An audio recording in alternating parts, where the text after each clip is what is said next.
Fallout Season 2, Episode 4 The Demon in the Snow. Referring, of course, to the one, the only, the Deathclaw, which we started the episode with and ended the episode with. Oh, and they killed Elvis in between. All that more after this.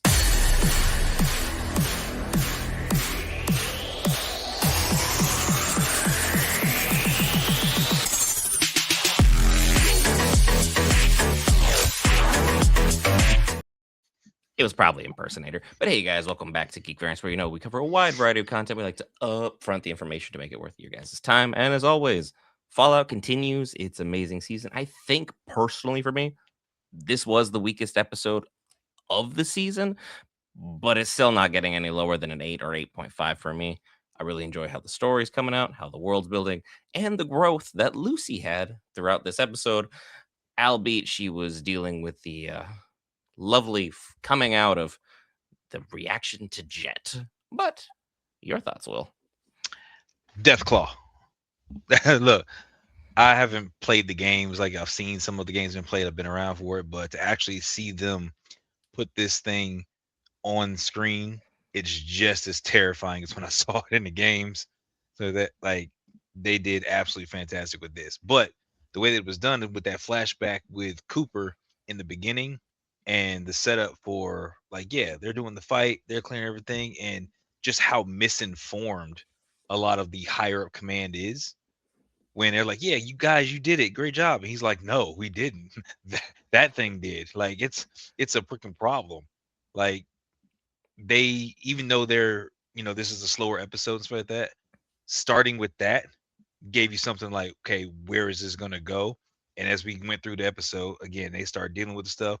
Maximus and Thaddeus getting into stuff, just trying to freaking survive, which I did not expect that to happen. Just in general, of Thaddeus putting on the suit to go pretend to be, freaking Xander. Like, no, wasn't ready for that. But the ghoul has got ulterior motives, and I think even with his ulterior motives, like I love how he's kind of watching Lucy grow, and that's kind of what's all with what they refer to it in game with the different, you know, what was it, the buff out? Was that what it's called? There's Buff Out, there's Jet, there's a whole bunch of different stuff. They give you temporary perks, but your character can also develop side effects. Like you basically, if you're someone who's taken a lot of, prescription medicine and say it's of a very high caliber, and all of a sudden your body's like, we need this to survive. You can develop addictions just in the same as the video games, and you have to take other stuff to get you off of the stuff, because like they have to deal with stuff for radiation, and then you have to deal with stuff for being able to help your stamina or your accuracy. There's a lot of different perk points, and there's a lot of different prescription stuff. I'm just going to leave it at that, that they take to, well, it's not over the counter, but you know what I'm saying, that they take in order to make sure that their characters get their stat buffs, their stat increases, but of course there's side effects. It's always a Bethesda game if there's a plus for it and there's a minus for it, and they're both readily available, that you can see black as white, and you're just like, this is a tough situation to kind of be in. And Lucy, being someone who's, been a clean society, clean water, clean food, living indoors inside of a vault, life's been catered to her. She's never had to like go through a traumatic injury like out there on a battlefield. Mhm. And then she got some good stuff to get her back up and running, because time is of the essence to get to New Vegas.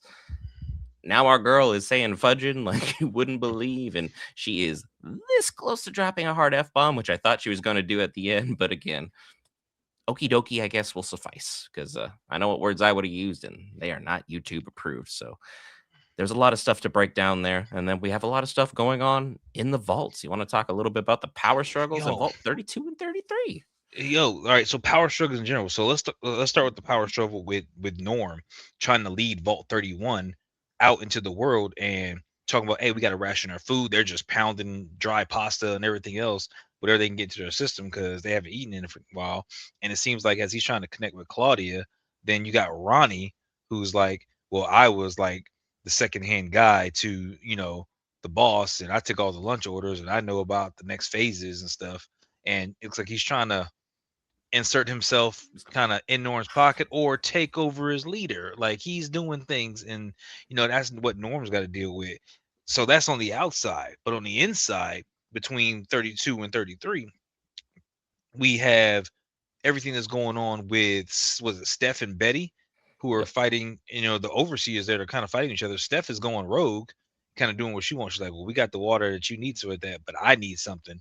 You need to go get Hank's keepsake box and bring it to me. Otherwise, you're not gonna get nothing." And I don't care how nasty you think things can get. Freaking like I'm running the show. Like Steph is on one. She's not playing around. So all that stuff's trying to be figured out. And freaking during that process, we end up just, seeing that, she had that hidden little drawer with the Canadian ID. Woody kind of overhearing the conversation and being like, I don't know how dumb you got to be to go, I'm going to go report the crime to the person who did the crime. And I'm Hope like, something comes from it is like, oh, yeah, it's like, it's a useless self-report. Like, what are we doing? yeah, you're self reporting to the person that you're reporting about. And yeah, it's going to be a problem. So at that moment, I think if her dude wasn't there, like she probably would have ended Woody like right then and there and went on about her business Mhm. because she's overseer. She can pretty much get away with anything right now. And now freaking we're finna have that real big power struggle between was it 32 and 33. Like I feel like they're finna fight. They're finna go to they're finna have a civil war themselves to figure out how do we get this water. Because the thing is when you get on resources, people get desperate and Mhm. people are gonna do things. And whatever Reg in his head has got going on, we need our snack quota and our agenda. So that this dude is so oblivious. And again, I guess that's just the thing about the vault dwellers. They've been so, separated from society that they're oblivious to the most obvious stuff to us.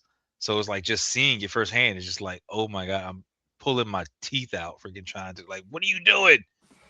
But They it's just making lived good in, like, entertainment. their perfect little world, the perfect little bubble. They never had to be outside of a comfort zone. Well, the rest of the world, as we see, is ghouls, the Brotherhood, so on and so forth, death claws, and now we're back here in the vaults where everyone's spoiled, they're pampered. And it's like, sure, Reg could probably end up turning on Betty and be like, cool, I can be the new in charge person because my group's growing, my little Hmm. faction of power, and I can start overthrowing her because she led us in a way where we didn't have water. And I'm sure he'd be fine to be subservient to Steph now that she's been able to, claim this power position because she's like, I have all the resources. But the whole Canadian ID is very interesting. The fact that we saw, the literal Chinese fighting in Alaska with Coop at the beginning of the episode is crazy to see just like how the world started to fall apart before the actual fallout happened. It's like there was just weird power struggles, there's resource issues, and all of a sudden it's like that group was actually winning versus the US Marines until a death claw showed up and changed how the course of that played out. So that's very interesting to see just where all these dynamics are going to be going, as well as the fact that now with, Max basically throwing the Brotherhood into full on anarchy because he just attempted a coup for all intents and purposes with no backbone. I don't know why you'd None. start a coup without a backbone. I like that he has moral complexity to him, but if you're gonna announce yourself as the person's like, "Yeah, I'm gonna take out Quintus. I'm gonna go do this." Go do it. Don't talk about it, be Be about it. about it. And it's like he just wasn't that person, and luckily for, Max, Dane was about the action. Dane took the proper steps.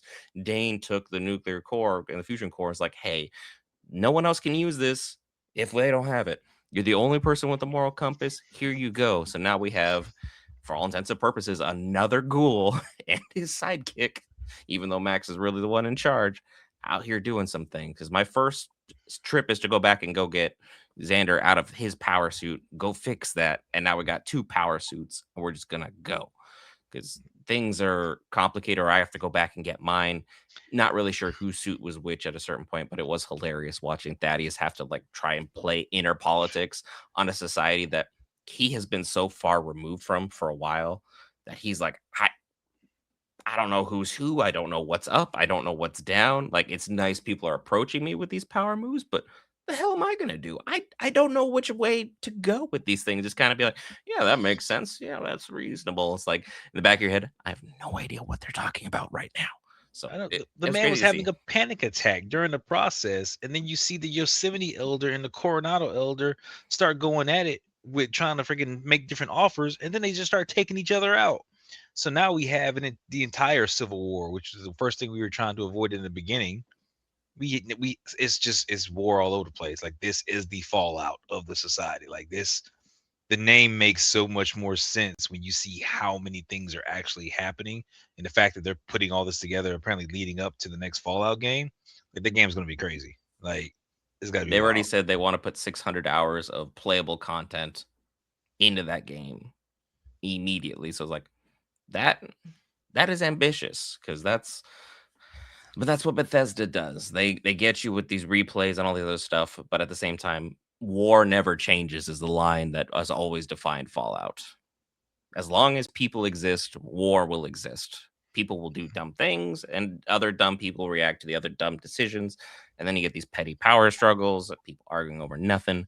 And then you have the fallout. And the Commonwealth didn't even have to show up, No, but the southwestern flanks, I should say, of the Brotherhood are now just littering Area 51 with tons and tons of their own brothers' bodies. So it's a crazy time out here in the wastes. So I'm it interested to see is. what we got going on. And I know I thought this was the least interesting episode, but we still got 11 and a half minutes worth of conversation just from this episode alone. Yeah. Clearly, there's a lot of good content here. Is there anything else you want to discuss before we wrap Well, this thing my up? last question is, how do you think that they are going to survive that ending with the Death Claw showing up to face off with the Ghoul and Lucy right then and there? I mean, it's just them two because dog meat's like, I'm out of here. So Dog what meat's are they not gonna getting paid do? enough for this. Like, Like, I think at the end of the day, I think some robots or some ghouls are going to show up and kind of distract things or kind of change things, or we're going to get a cameo from an important character in New Vegas to kind of swing things along. Be like, hey, come with me. I don't know how you guys ended up here because Lucy was making all that kind of ruckus when she was just putting her hey, money where Dad. her mouth was. He's like, "Hey, everybody, come look at me!" And it's like, this is a nuclear fallout area. The last thing I'm doing is just screaming or running my mouth all crazy. I'm just gonna be working on, me and my alone thoughts silently, just kind of scrapbooking with myself, if so to speak. Because when you got death claws out there, I'm I'm just one vault dweller. What am I gonna do against this? It's like, I don't know if that's a feral deathclaw. I don't know if it's an alpha feral deathclaw. There's a lot of different ranks for these deathclaws, and the last thing I want to do is deal with any of them. Even if I had the Brotherhood suit. This was a wild episode. Almost as wild as you not hitting the subscribe button after almost 13 minutes worth of discussion.